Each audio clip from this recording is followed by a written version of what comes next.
Big boss season 7 episode 10ന്റെ review ആണ്. ഇന്നലെയും ഇന്നും ഒക്കെ ആയിട്ട് ചില ആളുകൾ പരിഭവം പറയുകയുണ്ടായി. കഴിഞ്ഞ തവണയൊക്കെ ചേട്ടൻ ലൈവ് ഒക്കെ കണ്ടിട്ട് റിവ്യൂ ചെയ്യുകയുണ്ടായി.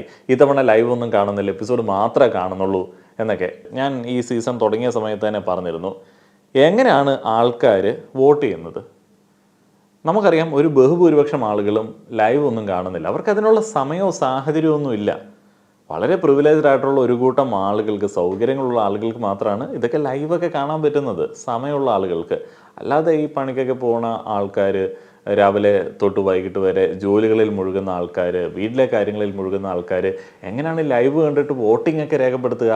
അവരുടെ പ്രയോറിറ്റികളിൽ ഒന്നല്ല കണ്ടസ്റ്റൻസ്, അതിനകത്തുള്ള കണ്ടസ്റ്റൻസ് അവർക്ക് ഡിസേർവിങ് ആയിട്ടുള്ള ഒരു ഒരു റാങ്കിങ് കൊടുക്കുക അല്ലെങ്കിൽ വോട്ടിങ് കൊടുക്കുക എന്നുള്ളത്. അവർ വൈകുന്നേരത്തെ അവരുടെ ഒഴിവ് സമയത്തെ വിശ്രമവേളകൾ ആനന്ദകരമാക്കാൻ വേണ്ടിയുള്ള TV കാഴ്ചയിൽ എടുക്കുന്ന ഒരു തീരുമാനം മാത്രമാണ് വോട്ടിങ്. അപ്പോൾ ഇത്തവണ ഞാൻ ഏറെ പ്രതീക്ഷയോടെ ഈ എപ്പിസോഡ് മാത്രം കാണാനായിട്ട് വിചാരിച്ചത് എന്താണെന്ന് വെച്ച് കഴിഞ്ഞാൽ, എങ്ങനെയാണ് എപ്പിസോഡ് കണ്ടിട്ട് ഒരു പൊതുബോധം സൃഷ്ടിക്കപ്പെടുന്നത്? ഈ ലൈവ് കാണുന്ന 10,000 10,000 അല്ലെങ്കിൽ 12,000 ആളുകൾ ഉണ്ടാവും. അപ്പോൾ അങ്ങനെയുള്ള ആളുകൾ പറയുന്നത് പോലെയല്ല ഒരു തീരുമാനം ജനറേറ്റ് ആവുന്നത്. പിന്നെ PR ചാനലുകളുടെയും സോഷ്യൽ മീഡിയ ഡിസ്കഷൻസിൻ്റെയൊക്കെ ഒരു ഇൻഫ്ലുവൻസ് ഉണ്ട്. പക്ഷെ സാധാരണക്കാരന് എങ്ങനെയാണ് ഇത് റിസീവ് ചെയ്യാനായിട്ട് പറ്റുക? എന്താണ് അയാൾ കാണുന്നത് എന്നുള്ളതായിരുന്നു ഇത്തവണത്തെ എൻ്റെ ഒരു കാഴ്ചയുടെ ഉദ്ദേശം. ഞാൻ കഴിഞ്ഞ കുറേ ദിവസങ്ങളായിട്ട് എപ്പിസോഡ് മാത്രമേ കാണുന്നുള്ളൂ. ഇന്ന് ഞാൻ കുറച്ച് ലൈവ് അപ്ഡേറ്റ്സ് ഒക്കെ കൊടുക്കുന്ന ചാനലുകളൊക്കെ ഒന്ന് കയറി നോക്കി. ലൈവിൽ കുറേയധികം കാര്യങ്ങൾ നടക്കുന്നുണ്ട്. എപ്പിസോഡിൽ അതൊന്നും കാണിക്കാനായിട്ട് പറ്റത്തില്ല, സമയത്തിൻ്റെ പരിമിതിയൊക്കെ ഉണ്ടല്ലോ. അപ്പോൾ അവർക്ക്, ബിഗ് ബോസിൻ്റെ ടീമിന് ഏറ്റവും ബെനിഫിഷ്യൽ ആയിട്ടുള്ള കുറച്ച് സീൻസ്, കുറച്ച് സിറ്റുവേഷൻസ്, ഗെയിം മുന്നോട്ടേക്ക് കൊണ്ടുപോകാൻ വേണ്ടി, നമുക്ക് കണക്റ്റ് ആവാൻ വേണ്ടിയുള്ള കുറച്ച് സംഗതികൾ, കുറച്ച് ടാസ്കൊക്കെ ഉൾപ്പെടുത്താനായിട്ടുള്ള നിർവാഹമേ ഉള്ളൂ. ഈ ഒരു പരിപാടികൾക്കിടയിലുള്ള ഡിസ്കഷനിൽ നിന്ന് ആളുകൾ കേൾക്കുന്നതും കാണുന്നതും ഒക്കെയാണ് അവരുടെ തീരുമാനങ്ങൾ എന്ന് പറയുന്നത്. അപ്പോൾ ഇന്ന് എപ്പിസോഡിനകത്ത് ഞാൻ ശ്രദ്ധിച്ചൊരു കാര്യമുണ്ട്. ഈ അനിമോളുടെ ഒരു സിറ്റുവേഷൻ. അനിമോള് കരഞ്ഞുകൊണ്ട് ഓടുന്നു. അനിമോളുടെ പൊക്കത്തെ കുറിച്ചിട്ട് ഗിസേൽ പറഞ്ഞ ഒരു കമൻറ്റിനെ ഓർത്തിട്ട് വല്ലാതെ വേദനിക്കുന്നു. ഒരു ചൈൽഡ്ഹുഡ് ട്രോമ തൊട്ടുണ്ട്, അത്രയധികം എക്സ്പീരിയൻസുകളുണ്ട് ഈ ഒരു ബോഡി ഷെയ്മിങ്ങുമായി ബന്ധപ്പെട്ട് എന്ന് അനിമോൾ പറയുന്നു. ശരിക്കും ഈ എപ്പിസോഡിൽ ഇത് കണ്ടു കഴിഞ്ഞാൽ നമുക്ക് ആ ഒരു ബോഡി ഷെയ്മിങ്ങിൻ്റെ ആ ഒരു തീവ്രത ശരിക്കും മനസ്സിലാവില്ല. നമ്മൾ വിചാരിക്കും എന്തൊരു ഓവറാക്കലാണ് എന്നുള്ളത്. അത് പ്രേക്ഷകൻ്റെ ഒരു സാധാരണക്കാരൻ്റെ ഒരു ചിന്ത അങ്ങനെയാണ്. അത്രയധികം വലിയ ഇമോഷണൽ ആയിട്ടുള്ള സിറ്റുവേഷൻസിനെ വെട്ടിച്ചുരുക്കിയാണ് കൊണ്ടുവരുന്നത്. അതേപോലെ തന്നെ ഗിസേൽ വസ്ത്രങ്ങൾ ഉപയോഗിക്കുന്ന അല്ലെങ്കിൽ മേക്കപ്പ് സാധനങ്ങൾ ഉപയോഗിക്കുന്ന സാഹചര്യങ്ങൾ നമ്മൾ സ്ഥിരമായി കാണാറുണ്ട്. എന്താണ് അവിടെ നടക്കുന്നത്? എങ്ങനെയാണ് ഗിസേലിന് ഇത് കിട്ടുന്നത്? എങ്ങനെയാണ് ബാക്കിയുള്ള ആളുകൾ ഇതിനെ മൈൻഡ് ചെയ്യാതിരിക്കുന്നത് എന്നൊക്കെ എപ്പിസോഡ് മാത്രം കാണുന്ന ആളുകൾക്ക് വലിയ ഡൗട്ട് ഉണ്ടാവും. അതേപോലെ ടാസ്കുകൾ, ഈ തവണ കാര്യമായി തന്നെ ടാസ്കുകളുണ്ട്. ഒന്നിന് പുറകെ ഒന്നായിട്ട് ടാസ്കുകളുണ്ട്. ചെറിയ കോമ്പറ്റീഷൻ മൂഡിലുള്ള ഐറ്റംസ് ഉണ്ട്, കമ്പൈൻഡ് ആയിട്ടുള്ള ടാസ്കുകളുണ്ട്. അപ്പോൾ ഇതൊക്കെ ഈ എപ്പിസോഡിൽ കൂടുതലായിട്ട് ഉൾപ്പെടുത്തും. ഈ ടാസ്കുകളിൽ അത്ര ആക്റ്റീവ് അല്ലാത്ത ആളുകൾ ഡിസ്കഷനിൽ വളരെയധികം ആക്റ്റീവായിരിക്കും. എന്നാൽ എപ്പിസോഡുകളിൽ അത് കാണിക്കാനായിട്ടുള്ള നിർവാഹമില്ല. അപ്പോൾ ശാരിക KB ഒക്കെ ഈ ഡിസ്കഷൻ്റെ കാര്യത്തിലും വൈത്താളത്തിൻ്റെ കാര്യത്തിലും മിടുക്കിയാണ്. ഇന്നലെ ഞാൻ ആക്റ്റീവ് അല്ല എന്ന് പറഞ്ഞ ശാരിക ഇന്ന് എപ്പിസോഡിനകത്തുള്ള ആ ഒരു ഡിസ്കഷൻ്റെയൊക്കെ പാർട്ടിസിപ്പേഷൻ കണ്ട സമയത്ത് എനിക്ക് തോന്നി, കൊള്ളാം, ശാരിക അത്യാവശ്യം നന്നായിട്ട് ഗെയിമിലേക്ക് ഇറങ്ങി വരുന്നുണ്ട്. പക്ഷേ ഇതൊക്കെ കൊണ്ട് നമുക്ക് ലൈവ് മോഡ് ഇരുന്ന് കാണാൻ പറ്റുമോ? അതിനുള്ള സാഹചര്യവും ഇല്ല, അത് കാണേണ്ട ആവശ്യവും നമുക്കില്ല. കാരണം എന്താണെന്ന് വെച്ച് കഴിഞ്ഞാൽ അവിടെയുള്ള കണ്ടസ്റ്റൻസിൻ്റെ പെർഫോമൻസിൻ്റെ അടിസ്ഥാനത്തിൽ തിരഞ്ഞെടുക്കപ്പെടുന്ന വിഷ്വൽസാണ് പുറത്തേക്ക് വരുന്നത്. അപ്പോൾ ആ ഒരു വിഷ്വൽസിൻ്റെ അടിസ്ഥാനത്തിൽ അവർ തെറ്റിദ്ധരിക്കപ്പെടുകയോ അല്ലെങ്കിൽ അവർക്ക് വോട്ട് കിട്ടുകയോ കിട്ടാതിരിക്കുകയോ ചെയ്തു കഴിഞ്ഞാൽ അവരുടെ ലാഭനഷ്ടം, അതിലിപ്പം ആരും ഒന്നും പറയാനോട് വരത്തില്ല. ഇത് അങ്ങനെ ഒരു ഷോ ആണ്. അത് അറിഞ്ഞിട്ട് ഇനിയും പോകുന്ന ആളുകളൊക്കെ പോവുക. ഇപ്പോൾ മുഴുവൻ സമയം ലൈവ് കാണുന്ന ആളുകളൊക്കെ പണ്ട് ഞാനിങ്ങനെ ചെറിയൊരു പുച്ഛത്തോടെയൊക്കെ നോക്കിയിരുന്നു. ഇപ്പോൾ എനിക്ക് കംപ്ലീറ്റ്ലി അത് മാറി. കാരണം അനീഷിനെ പോലുള്ള ആളുകൾ 3 വർഷം ഗവേഷണം നടത്തിയൊക്കെ ബിഗ് ബോസിലേക്ക് വന്ന ആളുകളാണ്. അപ്പോൾ അതിനനുസരിച്ചുള്ള റിട്ടേൺ ഉണ്ട്. അപ്പോൾ അതും ഒരു ഓപ്പർച്യൂണിറ്റി ആണ് എന്നുണ്ടെങ്കിൽ, സിനിമ പോലെ സീരിയൽ പോലെ ഒരു ഓപ്പർച്യൂണിറ്റി ആണ് എന്നുണ്ടെങ്കിൽ അതിനുവേണ്ടി എഫേർട്ട് ഇടുന്നതിൽ തെറ്റൊന്നുമില്ല. പക്ഷേ വേറെ എന്തെങ്കിലുമൊക്കെ ജോലിയുള്ള, വേറെ പ്രയോറിറ്റിയുള്ള ആളുകൾ ഈ ലൈവൊക്കെ മുഴുവൻ കണ്ടു കഴിഞ്ഞാൽ നിങ്ങൾ എന്താണോ നിങ്ങളുടെ ലൈഫിൽ പ്രയോറിറ്റിയായി വെച്ചിരിക്കുന്നത് അതിനത് കാര്യമായി തന്നെ ബാധിക്കും. നിങ്ങളുടെ ഫാമിലിയെ ബാധിക്കും, അതേപോലെ തന്നെ നിങ്ങളുടെ തൊഴിലിനെ ബാധിക്കും. കാരണം മൈൻഡ് ഡിസ്ട്രാക്റ്റഡ് ആയി പോകും. കുറേയധികം ആളുകളുടെ പ്രശ്നങ്ങളാണ് അവിടെ. ഒരു സർവൈവൽ ഗെയിം നടക്കുകയാണ്, നമ്മളറിയാതെ ഇൻവോൾവ് ആയി പോകും, നമ്മൾ സ്ട്രെസ്ഡ് ആവും. അപ്പോൾ അത് നമ്മുടെ ചുറ്റുപാട് നിൽക്കുന്ന ആളുകളിലേക്ക് ബാധിക്കാൻ സാധ്യതയുണ്ട്. ഏതായാലും ഇന്നത്തെ എപ്പിസോഡ് റിവ്യൂയിലേക്ക് വളരെ സന്തോഷത്തോടെ വരികയാണ്. കാരണം ഇന്ന് അനീഷിൻ്റെ വളരെ ജെന്യൂൻ ആയിട്ടുള്ള വളരെ രസമുള്ള കുറേ മൊമെൻറ്റ്സ് കാണാനായിട്ട് സാധിച്ചു.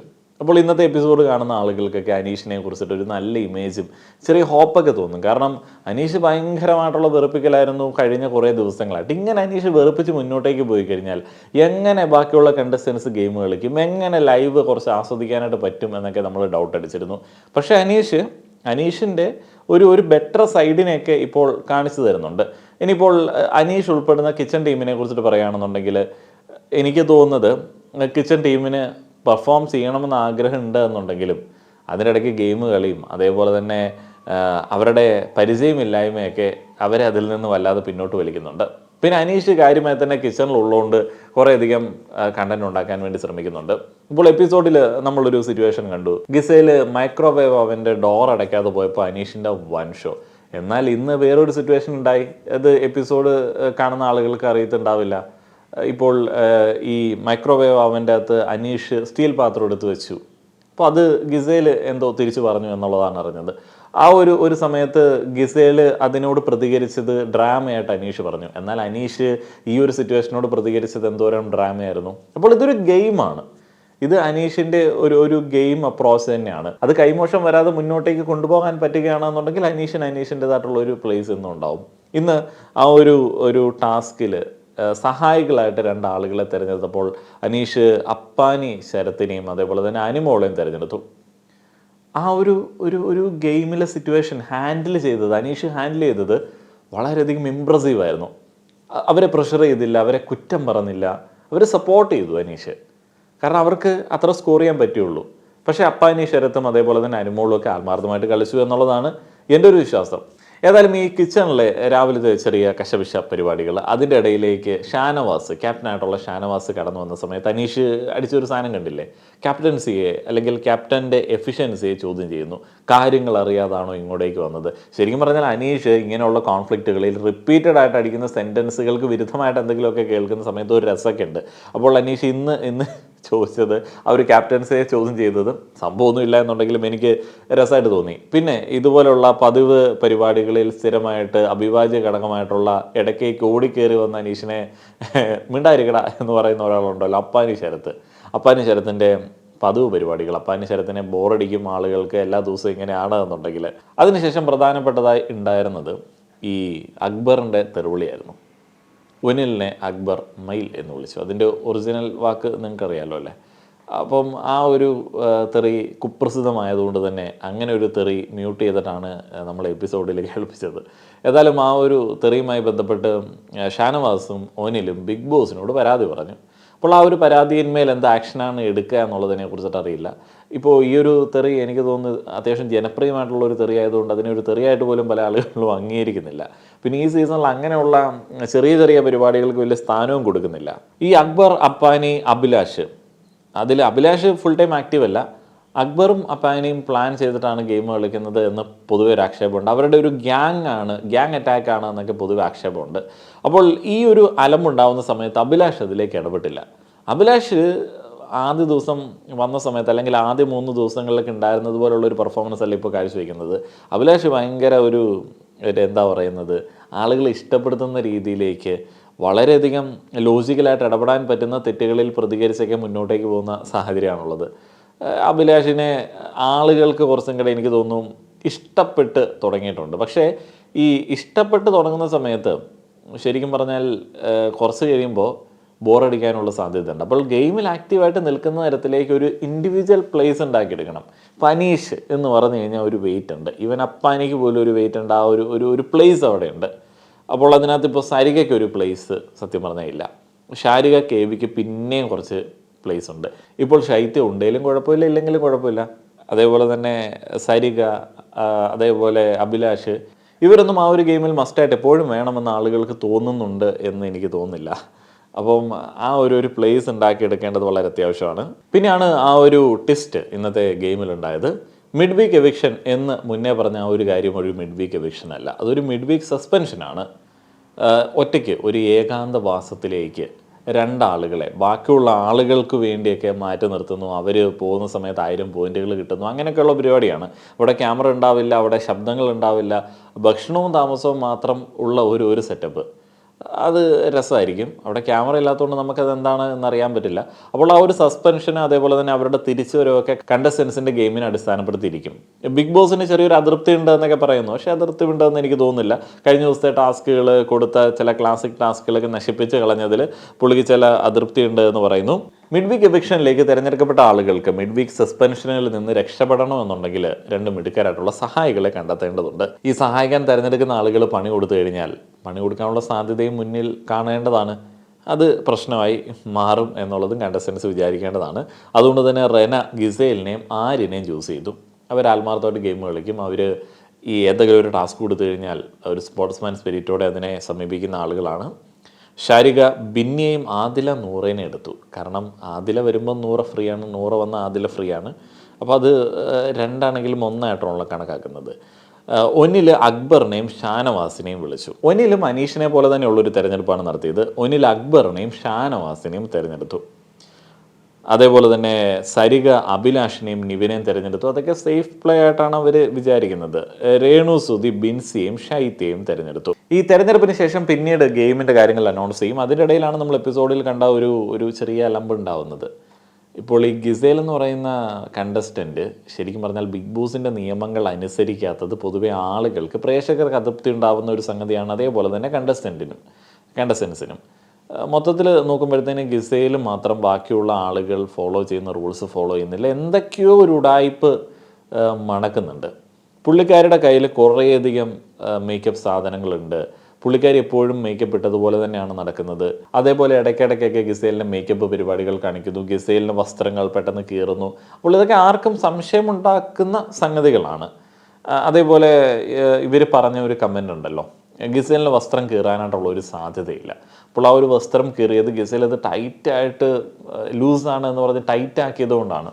അപ്പോൾ ഇങ്ങനെയൊക്കെയുള്ള സംഗതികളാണ്. ശരിക്കും പറഞ്ഞാൽ അകത്തുള്ള ആളുകൾക്ക് സ്വാഭാവികമായിട്ടും പ്രതികരിക്കാൻ തോന്നേണ്ടതാണ്. കാരണം അതൊരു ഗെയിമാണ്. പക്ഷെ വൈകിയാണ് പ്രതികരിച്ചത്. അതും പ്രതികരിച്ചത് അനുമോൾ മാത്രമാണ്. അനുമോൾക്ക് അത് പറയാനായിട്ടുള്ള ഒരു ആർജവം ഉണ്ടാക്കി എന്നുള്ളതാണ് എനിക്ക് അതിനകത്ത് നൈസായിട്ട് തോന്നിയ ഒരു സംഗതി. അപ്പോൾ അതിനകത്ത് ഗിസേൽ പറയുന്ന ഒരു ടോണും അല്ലെങ്കിൽ ഗിസേലിൻ്റെ ഒരു ഡൊമിനൻസും ഒക്കെ ശരിക്കും പറഞ്ഞാൽ പ്രോബ്ലമാറ്റിക് തന്നെയാണ്.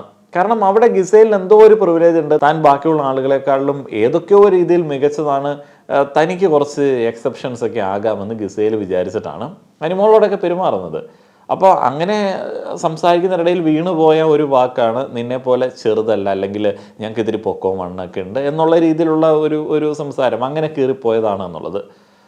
അതേപോലെ അനുമോൾ പറഞ്ഞത് ഇപ്പോൾ കീറിയതാണ്, അറിഞ്ഞുകൊണ്ട് കീറിയതാണ് എന്നുള്ള ടോണിൽ പറഞ്ഞത് ഇപ്പോൾ അറിയാതെ കീറിയതാണെന്നുണ്ടെങ്കിൽ ഗിസേലിനെയും ഒഫൻഡ് ചെയ്യിപ്പിക്കാം. കാരണം ഒരാളുടെ വസ്ത്രം അത് കീറിപ്പോയത് അറിഞ്ഞുകൊണ്ട് കീറിയതാണ് എന്നൊക്കെ പറഞ്ഞു കഴിഞ്ഞാൽ അതും പ്രോബ്ലമാറ്റിക്കാണ്. അപ്പോൾ കീറിയത് എങ്ങനെയാണ് എന്നുള്ളതിനെ കുറിച്ചിട്ട് കണ്ടുപിടിക്കേണ്ടതുണ്ട്. അപ്പോൾ ഇത് അവിടെ ഒരു ചെറിയ പ്രശ്നം ഉണ്ടാക്കുന്നുണ്ട്. ഗിസേലിൻ്റെ വാക്കുകൾ ഐക്യകണ്ഠേന ആളുകൾ എതിർക്കുന്നുണ്ട്. അനുമോള് കരഞ്ഞുകൊണ്ട് പോകുന്നുണ്ട്.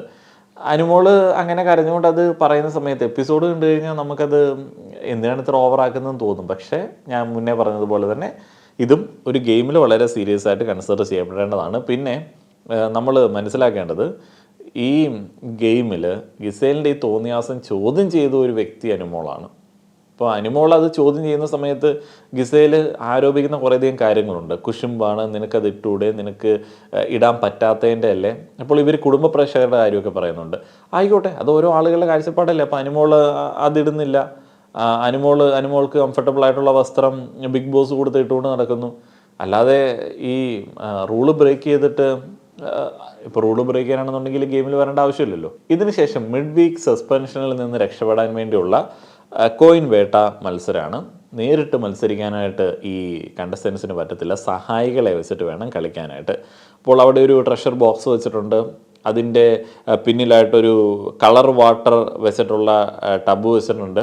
അപ്പോൾ സഹായികൾ ആ ഒരു ടബിൽ നിന്നിട്ട് താക്കോലുകൾ, അതിൽ പറ്റിയ താക്കോല് തിരഞ്ഞെടുത്തിട്ട് ഈ ട്രഷർ ബോക്സ് ഓപ്പൺ ചെയ്ത് അതിലുള്ള സേഫ്റ്റി ഗിയേഴ്സ് ധരിച്ചിട്ട് മഡ് പിറ്റിൽ ഇറങ്ങിയിട്ട് കോയിൻ എടുക്കണം. അപ്പോൾ ഈ കളർ വാട്ടർ ആയതുകൊണ്ട് തന്നെ താക്കോലുകൾ തപ്പിയെടുക്കുമ്പോൾ അല്ലെങ്കിലും പല താക്കോലുണ്ടെങ്കിൽ ഏതാണ് ഇതിൻ്റെ താക്കോലെന്ന് തപ്പിയെടുക്കാനായിട്ട് ബുദ്ധിമുട്ടാണ്. അപ്പോൾ എല്ലാവരും മാക്സിമം പണിയെടുക്കുന്നുണ്ട്. അതിൽ ഏറ്റവും വൈകി തപ്പിയെടുത്ത ടീം അപ്പാനിയുടെയും അനുമോളുടെയും ടീമാണ്, അനീഷിൻ്റെ ടീമാണ്. പക്ഷേ ആ ഒരു ഗെയിമിൽ അവരുടെ ആ ഒരു ഇടപെടൽ കാണുമ്പോഴത്തേനും നമുക്ക് അനീഷ് പൊതുവെ വെറുപ്പിക്കലായിട്ട് നമുക്ക് തോന്നുന്നൊരു കണ്ടസ്റ്റൻ്റ് ആണെന്നുണ്ടെങ്കിലും അനീഷിൻ്റെ ടീം തോക്കണമെന്ന് നമുക്ക് തോന്നില്ല. കാരണം അവർ എത്രത്തോളം ആത്മാർത്ഥതയോടെ ശ്രമിക്കുന്നുണ്ട്. അനുമോളൊക്കെ എല്ലാം മറന്ന്, കാരണം അനീഷിനോടുള്ള ദേഷ്യമൊക്കെ മറന്നിട്ട് ചാടി ഇറങ്ങി പണിയെടുക്കുകയാണ്. ഒരു കോയിൻ കിട്ടുന്ന സമയത്ത് അനുമോളുടെ സന്തോഷം കണ്ടു കഴിഞ്ഞാൽ തന്നെ അനീഷിന് മനസ്സ് മാറാനായിട്ടുള്ള സാധ്യതയുണ്ട്. ഏതായാലും ആദ്യം ബോക്സ് ഓപ്പൺ ആക്കിയത് ശൈത്യയാണ്. ശൈത്യ ഇറങ്ങി സാധനങ്ങളൊക്കെ കളക്ട് ചെയ്യുന്നുണ്ട്. അതിനുശേഷം ആര്യൻ ഇറങ്ങുന്നു, അക്ബർ ഇറങ്ങുന്നു. ഏറ്റവും വൈകി ഇറങ്ങിയത് ഞാൻ പറഞ്ഞ അനുമോളും അപ്പാനിയാണ്. കാരണം അവർ സേഫ്റ്റി ഗിയേഴ്സ് കിട്ടിയിട്ടും ഇടുന്നതിൽ കുറച്ച് പ്രശ്നങ്ങൾ ഉണ്ടാക്കുന്നു. അനീഷ് അങ്ങനെ റൂള് ബ്രേക്ക് ചെയ്തിട്ട് ഇറങ്ങണ്ട, എല്ലാം പ്രോപ്പറായിട്ട് ധരിച്ചിട്ട് ഇറങ്ങിയാൽ മതി എന്ന് പറയുന്നു, പതുക്കെ ചെയ്താൽ മതി എന്ന് പറയുന്നു. അനീഷ് വളരെയധികം സപ്പോർട്ട് കൊടുക്കുന്നു. ഇനി പോയിന്റുകൾ നോക്കുകയാണെന്നുണ്ടെങ്കിൽ അനീഷിന് 3 കോയിനുകളാണ് ലഭിച്ചത്. ഈ മൺപിറ്റിൽ നിന്ന് തപ്പിയെടുത്തതേ 3 കോയിനുകളാണ്, അതുകൊണ്ട് 1 പോയിന്റ്. ഒന്നിലിന് 12 കോയിനുകൾ അവർ നേടിക്കൊടുത്തു, അതുകൊണ്ട് 3 പോയിന്റ്. രേണു സുധിക്ക് 13 കോയിനുകളുണ്ട്, അതുകൊണ്ട് 4 പോയിന്റ്. അതേപോലെ തന്നെ റെനയ്ക്ക് 15 കോയിനുകളുണ്ട്, അതുകൊണ്ട് 6 പോയിന്റ്. ആര്യനും ഗിസയിലും കൂടെയാണ് തപ്പിയത്. ശാരികയ്ക്ക് 9 കോയിനുകളുണ്ട്, അതുകൊണ്ട് 2. സരികയ്ക്ക് അഭിയും നെവിനും കൂടെ നേടിക്കൊടുത്തത് 14ആണ്, അതുകൊണ്ട് 5. വീക്കെൻഡ് എപ്പിസോഡിന് ശേഷം നമ്മൾ കണ്ടതാണ് അക്ബറിൻ്റെ രേണു സുധിയെ കൺവിൻസ് ചെയ്യാൻ വേണ്ടിയുള്ള ശ്രമങ്ങൾ. ഇന്നലെയൊക്കെ പാട്ട് പാടി കൊടുക്കുന്നുണ്ടായിരുന്നു, അങ്ങനെയുള്ള പരിപാടികളൊക്കെ ഉണ്ടായിരുന്നു. അപ്പോൾ ഇന്ന് ഒരു ഹൃദയ ആകൃതിയിലൊരു ചപ്പാത്തി ഉണ്ടാക്കി കൊടുത്ത് കൺവിൻസ് ചെയ്യാനായിട്ട് ശ്രമിച്ചു. അങ്ങനെ രേണു സുധി ഇന്നൊരു ഗെയിം കളിച്ചതുപോലെ തോന്നി, എന്തോ ഒന്ന് ചെയ്തു. അവർ ആ ഒരു ചപ്പാത്തി പൂർണ്ണമായിട്ട് അക്സെപ്റ്റ് ചെയ്തില്ല. പൂർണ്ണമായിട്ട് കൺവിൻസ്ഡ് ആവാതിരിക്കും, എന്നാൽ ഭക്ഷണത്തെ വേസ്റ്റ് ആക്കാതിരിക്കാനും പറ്റാത്തതുകൊണ്ട് അത് മറ്റുള്ള ആളുകൾക്ക് പകർത്തു കൊടുക്കുന്നു. അങ്ങനെയൊക്കെ ഒരു പരിപാടി. ശരിക്കും പറഞ്ഞാൽ രേണുവിന് ഈ ഒരു സാധ്യതയൊക്കെ ഉപയോഗിച്ച് വേണമെന്നുണ്ടെങ്കിൽ എന്തെങ്കിലുമൊക്കെ ഒരു തുടക്കം ഇട്ട് വയ്ക്കാനായിട്ട് പറ്റും. ബിഗ് ബോസിലെ ഏറ്റവും ക്ലാസിക് പരിപാടിയായിട്ടുള്ള സ്റ്റോറി ടെല്ലിംഗ് ആണ്. ഇന്ന് ഭയങ്കരമായിട്ടുള്ള റോളുകൾ കണ്ടു. അനിയൻ മിഥുൻ്റെ സ്റ്റോറിയെ കടത്തി വീട്ടാനായിട്ട് ആർക്കും ഇനിയും പറ്റില്ല. ശരിയാണ്, അതൊരു വമ്പ സ്റ്റോറി ആയിരുന്നു കേട്ടോ. എന്നാ സ്റ്റോറി ആയിരുന്നത്. അത് ആദ്യം കേട്ട സമയത്ത് ശരിക്കും പറഞ്ഞാൽ നമ്മൾ അതിനെക്കുറിച്ചിട്ട് കാര്യമായി ചിന്തിച്ചില്ല. നമ്മൾ കുറച്ചൊക്കെ തള്ളുണ്ട്, എന്നാലും എന്തൊക്കെയോ അതിനകത്ത് ശരിയുണ്ട് എന്ന് വിചാരിച്ചു. എന്നാൽ കംപ്ലീറ്റ്ലി തള്ളാണ് എന്നുള്ളത് നമ്മൾ വൈകിയാണ് മനസ്സിലാക്കിയത്. ആ സീസണിൽ അതുവരെ കൊടുക്കാതിരുന്ന കണ്ടന്റ് കൊടുത്ത ഒരു വ്യക്തി അനിയൻ മിഥുനാണ്. ആ സീസണിൽ എനിക്ക് ഏറ്റവും കൂടുതൽ വ്യൂസ് കിട്ടിയ വീഡിയോയും അനിയൻ മിഥുൻ്റെ ആ ഒരു വീഡിയോ ആയിരുന്നു. അപ്പം അനിയൻ മിഥുൻ അന്ന് കേരളം അങ്ങോട്ട് ഇളക്കി മറിച്ചു. മേജർ രവിയൊക്കെ ഇടപെട്ടില്ലേ, എന്നാ സംഭവമായിരുന്നത്. ഇനി സ്റ്റോറി ടെല്ലിങ്ങിൽ ഇന്ന് തിരഞ്ഞെടുത്തത് രേണു സുധി, ഒനിൽ, അതേപോലെ തന്നെ ശാരിക എന്നിവരെയാണ്. സെൽഫ് ഇൻട്രൊഡക്ഷൻ, ബേസിക് ആയിട്ടുള്ള സെൽഫ് ഇൻട്രൊഡക്ഷന് ശേഷം വീട്ടുകാരെ കുറിച്ചിട്ടൊക്കെ പറഞ്ഞതിന് ശേഷം ഈ ഒരു കലത്തിലുള്ള ചിട്ടെടുക്കണം, അതിനകത്തുള്ള വിഷയത്തെക്കുറിച്ചിട്ട് സംസാരിക്കണം. പൊന്നിലും അതേപോലെ തന്നെ രേണു സുധിയും ശാരികയാണ് വന്ന് സംസാരിച്ചത്. പൊതുവെ ശാരികയുടെ സ്റ്റോറി രസമുണ്ടായിരുന്നു. അതേപോലെ തന്നെ രേണു സുധിയുടെ സ്റ്റോറി കുറേയൊക്കെ നമുക്കറിയാവുന്നതാണെന്നുണ്ടെങ്കിലും അവരുടെ ചൈൽഡ്ഹുഡ് മൊമെൻറ്റ്സൊക്കെ വളരെ ഭംഗിയായിട്ട് അവർ പറഞ്ഞ് അവതരിപ്പിച്ചു. ഒനിലിൻ്റെ വളരെ വളരെ ടച്ചിങ് ആയിട്ടുള്ള ഒരു സ്റ്റോറി എന്ന് ഞാൻ പറയുന്നത് അതിനകത്ത് ഉള്ള പുള്ളിയുടെ ഇൻവോൾവ്മെൻ്റ് ആണ്, അമ്മയെക്കുറിച്ചിട്ടൊക്കെ പറയുന്ന ആ ഒരു സംഗതികളൊക്കെ. അപ്പോൾ അങ്ങനെ ഉള്ള ഒരു എപ്പിസോഡ്. ഗെയിം നടക്കുന്നുണ്ട്, ഗെയിം കളിക്കുന്നുണ്ട്, മൈൻഡ് ഗെയിം കാര്യമായി തന്നെ ഉണ്ട്. മുന്നെയൊക്കെ നമ്മൾ റിവ്യൂ ഒക്കെ ചെയ്യുന്ന സമയത്ത് എപ്പിസോഡിലുള്ള എന്തെങ്കിലുമൊക്കെ പ്രശ്നവുമായി ബന്ധപ്പെട്ട് അതിനെക്കുറിച്ചിട്ടൊക്കെ സംസാരിച്ച് പോകാമായിരുന്നു. പക്ഷേ ഇവിടെ അങ്ങനെയല്ല, ഇവിടെ ഗെയിമുണ്ട്. അത് കണ്ട് മുന്നോട്ടേക്ക് പോവുക, ആസ്വദിച്ച് മുന്നോട്ടേക്ക് പോവുക എന്നുള്ളതാണ് കൂടുതലായിട്ട് ഇപ്പോൾ ആകെ ചെയ്യാൻ വേണ്ടി പറ്റുന്നത്. നിങ്ങളുടെ അഭിപ്രായങ്ങൾ പറയുക. നന്ദി.